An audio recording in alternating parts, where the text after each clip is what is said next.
Welcome to the Influent Network. This is Dr. John Scott coming to you again from the podcast today is Beyond the White Coat. We're very lucky to have Dr. Brent Bost again join us. Last episode we had with Dr. Bost, we didn't get finished. He has a wealth of knowledge, wealth of experience. He's been in private practice for a long time, then also academia, and then a businessman, entrepreneur, many degrees, which we discussed before. I really wanted Dr. Bost to come back and kind of get into the nuts and bolts about going into practice and the contracts, all the different things and phases that you might have to go through in your career. Dr. Bost, thank you again for your time, and take it away. Thank you, Dr. Scott. Did you mean entrepreneur or entrepreneur? No, it was entrepreneur. You might have misspoke. Yeah. Well, where do I begin? Sounds like a love song from the 70s. I think probably good to talk about practice locations. You know, you're finishing up your residency. Where do you want to practice?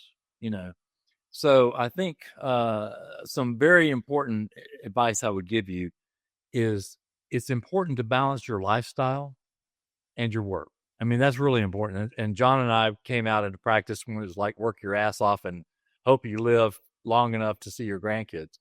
And it's a little bit different now. And I think residents are much more aware of the need to balance work and work-life balance is a very important deal for you. And I think that's an important thing to think of. So call schedules, how many people are you working with? If you can work with someone that you work with in residency and go join them in practice, that's usually a nice deal because you know what you're getting, right? You already worked with this person before, you know who they are, or at least have a pretty good idea who they are. There are some surprises about that, but in general, if you've worked with them before, you kind of know their work ethic. Are they trustworthy? Are they going to dump on you? Are they going to be a good partner down the road? Most people, I think, kind of make the mistake, though, of staying in the metropolitan area. I'm going to join this practice with 7 or 8 people. The way you divide the pie becomes very important.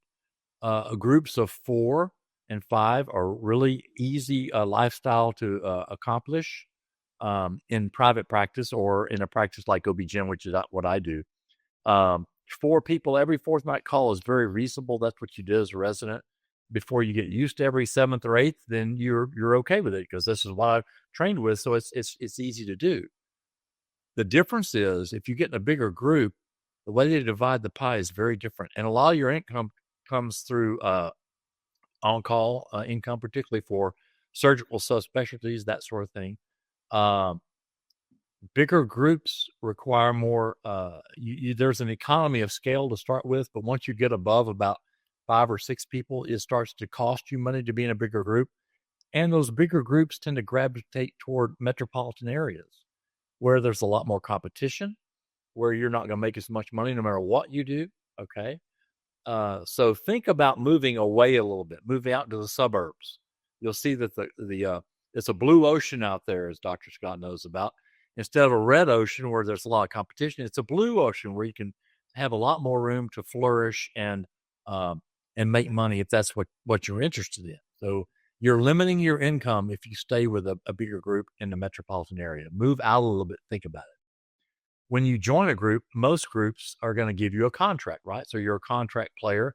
I'll work for 3 years at $250,000 a year.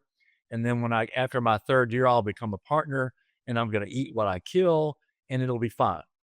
Well, be careful. There may not be enough competition. I mean, there may be too much competition where you are, and you can't get that patient base that you need. Much more important for primary care, and OB-GYN would be kind of primary care too, but also referrals. I mean, think about it. It's all related to volume, right?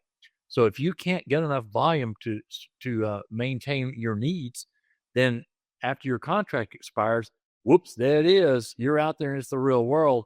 And you may not be making the money you need. I've seen lots of people or young doctors in practice leave after 4 or 5 years because they can't make enough money. they went into the wrong area. It looked like a great balance between work and life, but they didn't look past the contract era. So past the first 3 years, can I make enough money to sustain myself? Am I better than the people I'm going in practice with, which, helps a lot if you are, but you may not have that confidence. Okay. So be aware that when the contract expires, you're it, baby, unless you have a really unusual deal. So be careful of that. Move away from the suburbs if you can. If you can find a group that's maybe 3 or 4 people, that's a very tenable call schedule, and you can make more money. And that's going to be important when you try to put your kids through school, have choices, options, etc. When you go out into private practice, you were making a resident salary, $3,000 or $4,000 a month after taxes. You're now going to go, if you get the 225 contract, you're going to be at $14,000 a month after taxes. 3,000 to 13 or 14,000. I think you can do it, man.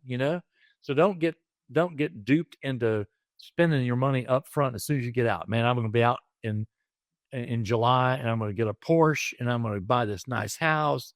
And, Dr. Scott knows about the albatross that can be, right? The big rock around your neck, the millstone that drops you to the bottom of the creek where you can't get out of there. And debt sucks. And so if you have med school debt, particularly if you have training debt, even worse. If you can live like a resident for 2 or 3 years, if you can maybe give yourself a raise instead of making $3,000 a month after taxes, maybe you're making $6,000 a month after taxes. You doubled your income. Can you do it?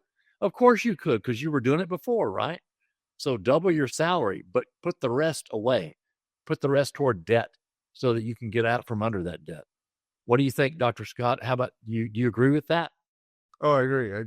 To me, you live always below your means. I had partners that bought the big house, and one partner was living paycheck to paycheck, and he said, don't take any taxes out. Don't take anything out. He'll worry about it at the end. Don't become crippled just to keep up with the Joneses. One thing is I loved about medicine is the opportunity to learn and to help people. But it is no longer the profession to go in to make a lot of money. The incomes keep shrinking. There's other opportunities out there, cybersecurity, gaming, things of that nature. If you're going into it for the money, you pick something else. It's too many years. It took me 14 years, Brent. I don't know how long it took you, but it takes a long time. So if your thoughts are only about the money, do something else. I'll say this much. I would not replace medical school for anything in my life. It was such a great opportunity to learn. But there's other ways to make money nowadays, faster, quicker, legal, not illegal, than medicine. And I will say this much, in the war, you'll be safe because you can always join the military. Time of depression, you'll always be able to eat. So being a physician is something of nobility. Used to be highly regarded and highly respected. It's kind of going away now, unfortunately. And it's a great profession to be in. Anyway, continue on. No, I couldn't have said it any better. I mean, I think that it is a calling. It's not just a profession. It's a calling. It's something you do because you want to help people. It's nice that the compensation is reasonable, but it's not going to cover time away from your family. I don't care what kind of call group you got. You got to do some holidays. You're going to miss a few birthdays, things like that. You're going to have to make some choices that are going to take you out of your family's daily life. That's just part of the game. So don't go in it as a quenching your scientific thirst. You do it for people, and it's good if you can make a reasonable living at it. I agree with you completely, Dr. Scott. Be realistic when you come out of training. As I said, if you can live like you're living now, but maybe give yourself a pay raise, but not 4 times what you're making now, but maybe twice what you're making now. Put the rest of that money toward debt. In the current real estate market, you might want to lease something. What if at the end of your 3-year contract, you can't make a living where you are? If you sunk a boatload of money into a home, you may be stuck in that home. In other words, it will become a big albatross or a thing that you've got to deal with. Consider leasing, at least for the first year or two, and just be sure this is someplace I want to be. You look at your books and see how the income's coming in. Do I have the volume? I mean, some of these older doctors will actually give you all the Medicaid patients and they'll take all the private pay patients. No, a doctor would never do that to you. Of course they would. So be careful, okay? Just be sure this is where you want to stay. You may be shocked if you don't have a lot of previous experience with a community or a place on earth that you have landed for practice. You may find, man, I hate Cincinnati. Cincinnati sucks. And I thought for sure I'd like it. Man, it's too freaking hot in Del Rio, Texas. I just didn't realize it was going to be that bad. But, leave yourself a way out. Don't make so many commitments, particularly financial ones, that you can't back out in 2 or 3 years and move somewhere else if you have to.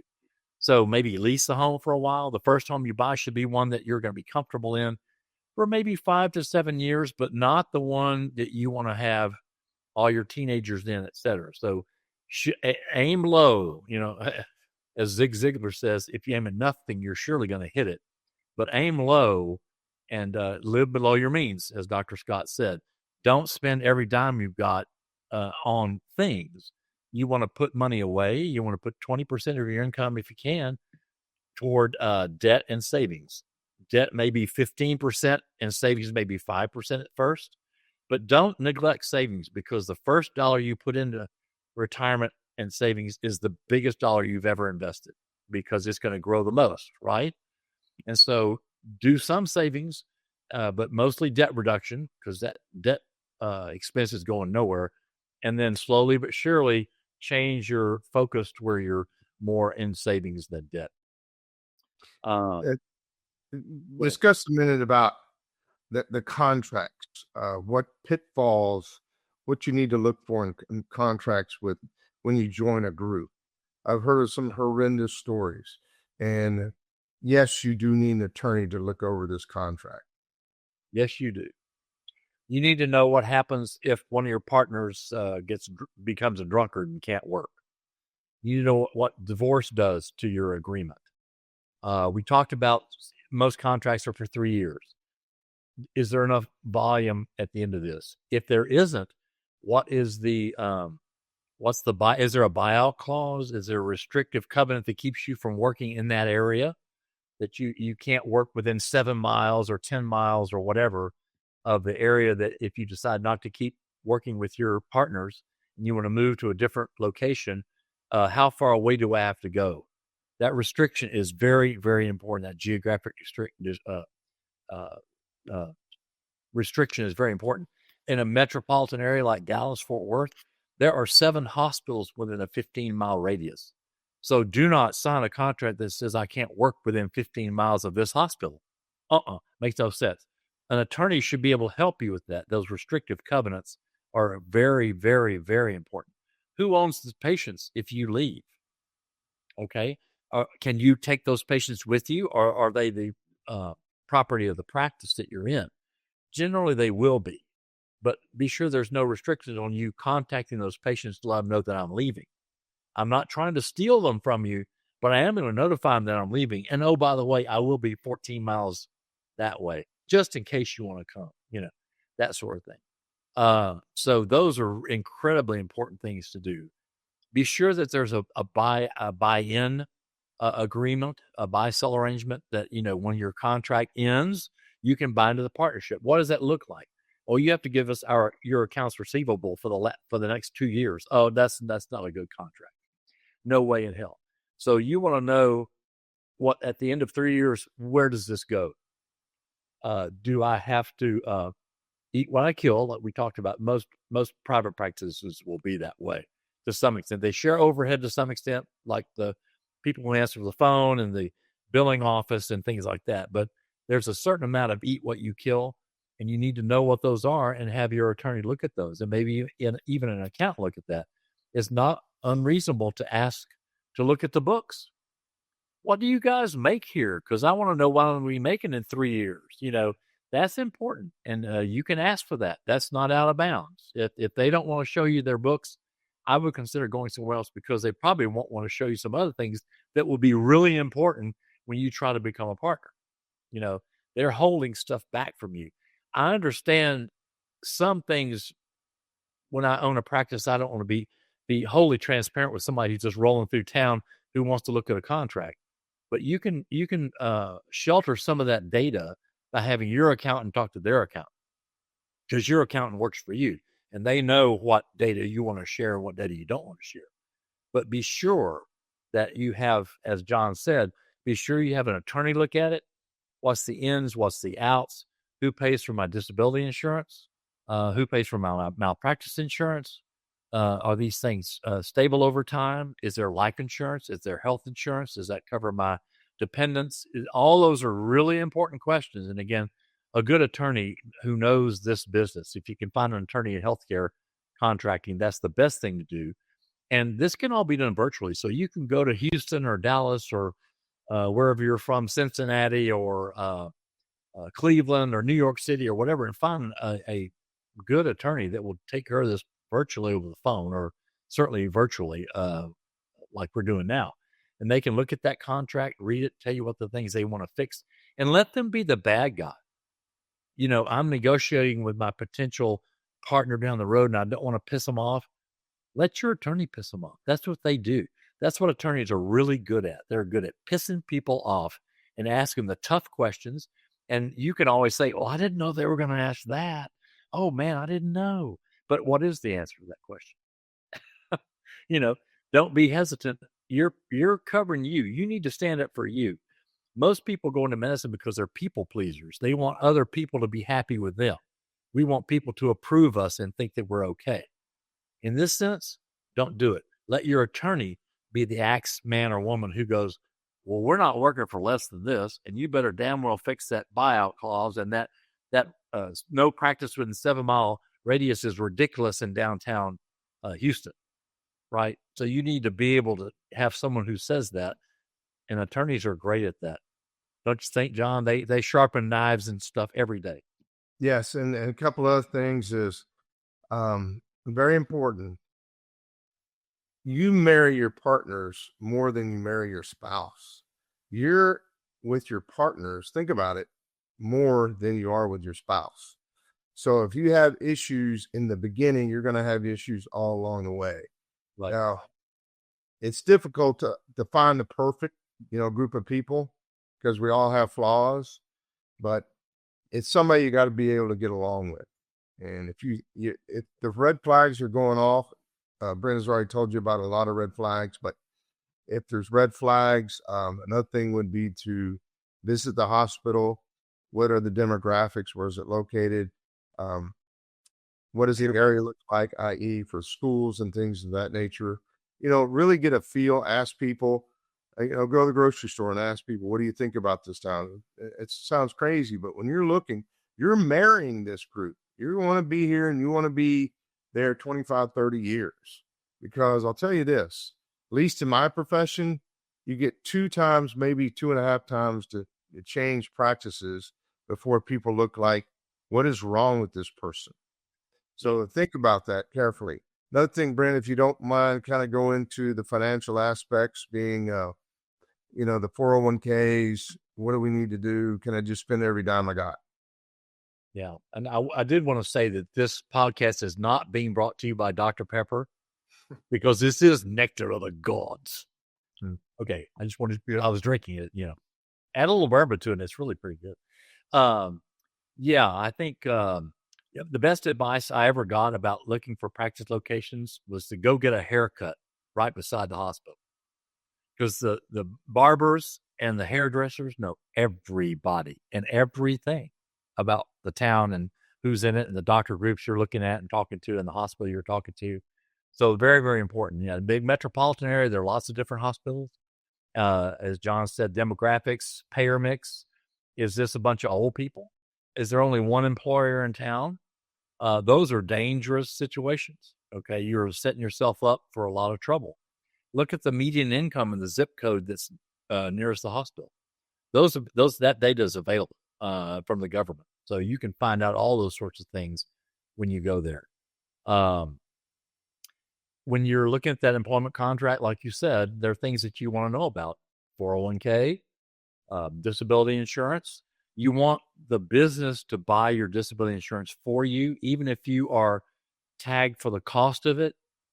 The technicality is that the practice needs to buy that insurance for you.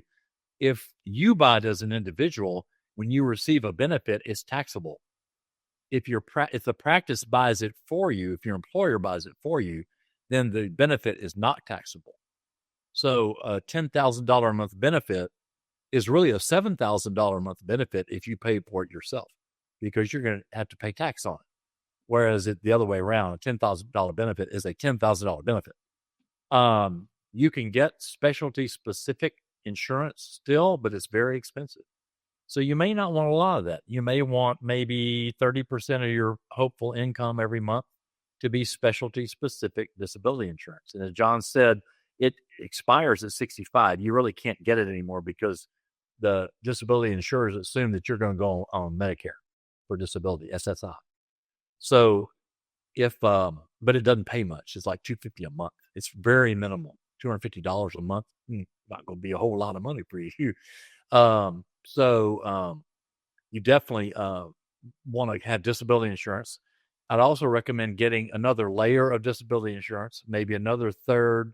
Let's say $10,000 is what you'd like to live on for a long time, which would be a reasonable income, but not high. It's not a high income. That's $120 a year, right? But after tax, it's more like $160 a year. But $160 a year income that pays taxes is netting you about $120 a year, right? So just think about it that way. Say $10,000 a month, and if you got disabled, you would have to change your lifestyle some. I mean, just be realistic. That insurance is so expensive, you just can't afford it. So let's say you're going to put $3,000 in specialty specific. If I can't function as an OB-GYN doctor, OB-GYN. I could be a psychiatrist, but it doesn't matter. If I can't be an OB-GYN, you're going to pay me $3,000 a month. Then you get another $3,000 says, if I can't be a physician, then I'll get paid my disability. Well, that's a lot broader definition of disability, and that insurance is a lot cheaper. You get that through mostly your medical associations. In Texas, it's a TMA, Texas Medical Association Insurance Trust. You can get it for them. And then maybe get another $4,000, $5,000 of just disability insurance. If I can't work at a reasonable profession, I'm going to get $4,000 more per month from that insurance carrier. And that insurance is dirt cheap, particularly if you start young in life and you're going to pay it out. So, and I thought I would never be disabled, but I had a stroke in 2020 at the ripe old age of 63. And I was shocked by that. And so I used my disability insurance. So I'm just saying, you'd be shocked at that. If you do it at 30, it's a game changer if you got disabled at 30. And car accidents happen, weird ailments occur. You know that. You've seen in your training, you've seen young people get disabled. So it can happen. So don't go without that insurance. But layer it. The really good insurance on the bottom, maybe a third. Another third is doctor insurance, but not specialty specific. In that upper $3,000 or $4,000 a month is just, if I can't work at anything, I've got insurance. And I think that's a good approach, similar to life insurance. You don't want to have, most salespeople will tell you, oh, you need $2 million, $3 million of life insurance. And it should be whole life where it has cash value that adds up. That is the most expensive insurance on earth. And there are way better ways to save money. But if you just can't save money, it just runs through my fingers. Well, maybe you should get an insurance policy that does that. But most people shouldn't. You should buy term life insurance. You should buy level premium for a specific number of years. The premium doesn't change.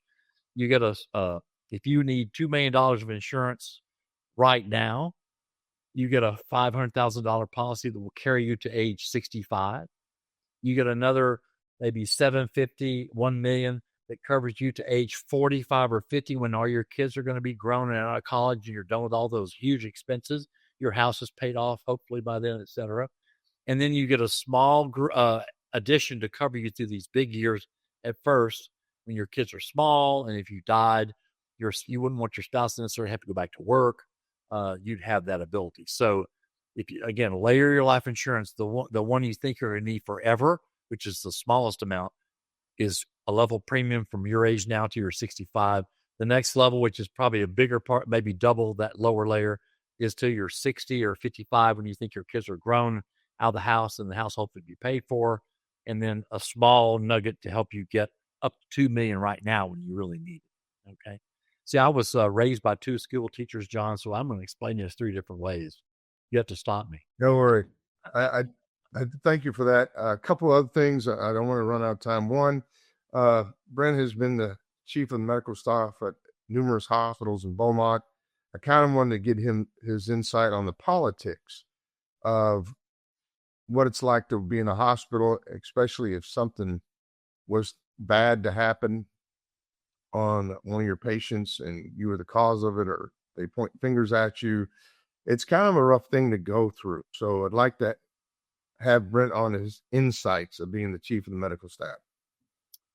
Well, I was on the peer review committee of my hospital for probably 15 years and then chief of medical staff for a couple of years. But I think the important thing is, one, know the people you work with. So serve on committees, or at least get on at least one committee that's more site-wide, like peer review, P&T, pharmacy and therapeutics. It's P&T for short. If you haven't gotten there yet, you'll see it.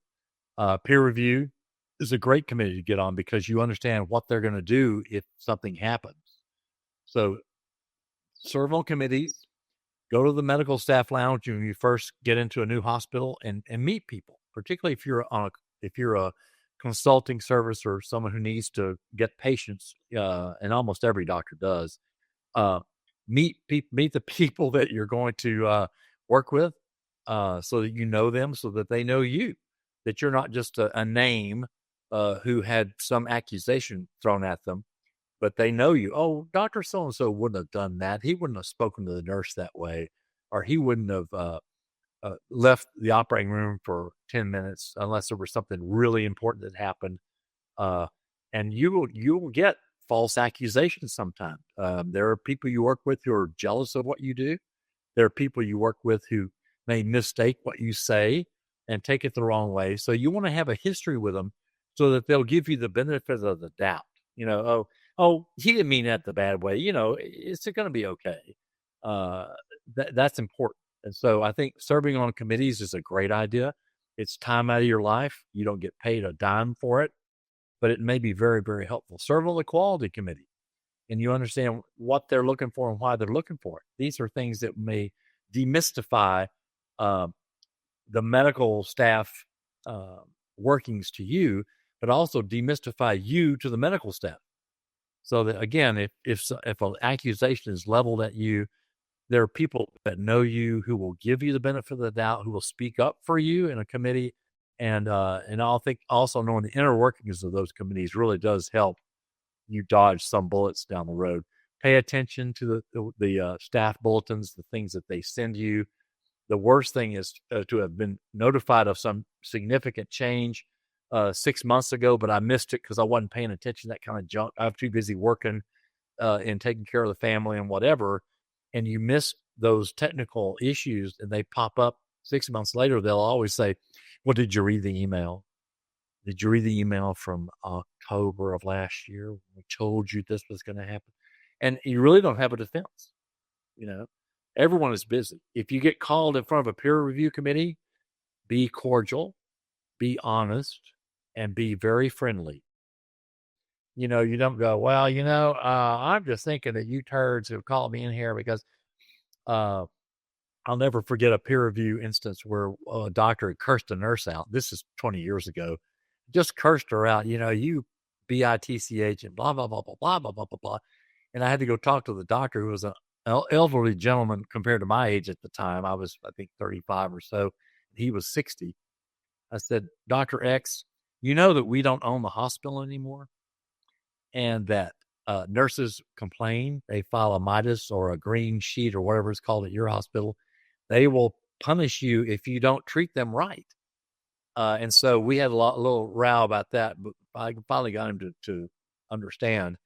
Had a neurologist who thought that his consultations were so important that he could just, do what he wanted to do. He could wait 2 or 3 days to see somebody in the ICU, things like that. had to bring him in, reading the staff, rules that he'd agreed to. That you agreed to these, right, doctor? Well, you understand that we thought you should probably abide by them since you signed off. And they got no excuse, right? But they weren't paying attention. They just went, "Oh yeah, I'll do that. What the heck?" So you have to watch out for that too. And the last thing I'd always tell you is always be kind to the nursing staff, because they can mess your life up. They're the only thing. They're the interface between you and the patient. If something goes wrong, baby, you want them to stand up for you and help you and take care of you. I had a business partner who first came into practice, and he had trained at one of the institutions that was nearby that called Beaumont part of the septic triangle. And they just hated everything that came out of Beaumont. This was in Galveston, but I didn't say a word. But anyway, so he came there and he said the nurses where he worked treated him like he was dirt, that residents were stupid and they had to bail him out all the time. And so when he came to Beaumont, 80 miles down the road, he just thought the nurses were going to be the same way. And he bossed them around, yelled at them, and was taking out on them all the stuff they took out on him. And well, he got rid of about 3 different times. And I pulled him to the side and said, "Dude, here's the way you do it in private practice." He changed his approach, became Mr. Nice Guy, and it was all wonderful. He got off the poop list very quickly and stayed off of it for the next 30 years. You just have to treat the staff like you'd like to be treated. I mean, and I think most people nowadays would, but there was an era when doctors, were gods who descended down from Olympus to move among mere mortals and make a diagnosis and go back up. Well, that's not the case anymore. No one thinks that you're quite that good, except your mom. I want to make a quick comment on that. I was in a medical staff meeting, not going to say where, and used to be the hospital, you'd say a hospital head of staff or hospital guy that was employee. Then it became the president of the hospital. Then it became the CEO. Same individual, but the titles have changed over the years. And this individual in Medics Exec once said, "Nurses are a necessity. Doctors are expendable." Years ago, we did own the hospital. We don't anymore. And let me tell you, if you ever get fired from a hospital, that's a reportable offense, and it will go to the medical board, and you're going to have to pay attorneys to defend yourself. It's also to the National Data Bank, all kinds of things. It's just ugly. But I want to again thank you, Dr. Bost. I want to leave the last words with you this time. I really appreciate all your insight and many, many years of experience. What would you like to say in closing? I would like to say what you said earlier, and that is that medicine is a noble profession still. It's got some pitfalls. You come out of training with a target on your back for every insurance agent, financial planner, etc. They want to sell you everything. So learn to say no first. Don't do any dumb doctor deals, which I call D-cubes. Don't do any D-cubes. You don't sign. Everyone wants to call you and sell you champagne futures and investments in their specific area. And if you have an older partner who has done this before and has vetted the person who is talking to you, that's okay. But man, you are a target. One of the older attendings where I was a resident, as I was leaving, tried to sell me an oil well. So beware, you are definitely a target for all these different investments and schemes and scams. Get an accountant and an attorney who know their business and run things by them. Don't you agree, John? Have the right people. Oh my God, yes.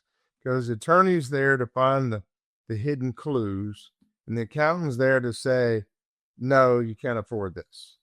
So yes, and you have Brent that can do it all. I want to thank you. And the last thing I would say is your attorney can say no and can be the bad guy, particularly when you're negotiating with partners and things like that. And that's really a good buffer to have. Is I can't sign this off until the attorney approves it. Yeah, it's a nice fallback. I want to say in closing, Brent has been not only a close friend, but he's also been a confidant, a mentor, a ton of different things. And we all need somebody that we can count on that's honest, tell us if we're overstepping our boundaries, or you're doing fine. And Brent has been there for me my entire career, and I'm very lucky and blessed to have him in my life. And with that, Now it's both ways, and so you've been a good sounding board for a lot of things too in the past, John. well, you're very kind, because I'm just blessed to know you. I want to say thank you all for listening tonight, being a part of the podcast. Again, this has been the Influent Network, and I'm Dr. John Scott, Beyond the White Coat, and I'll see you next time.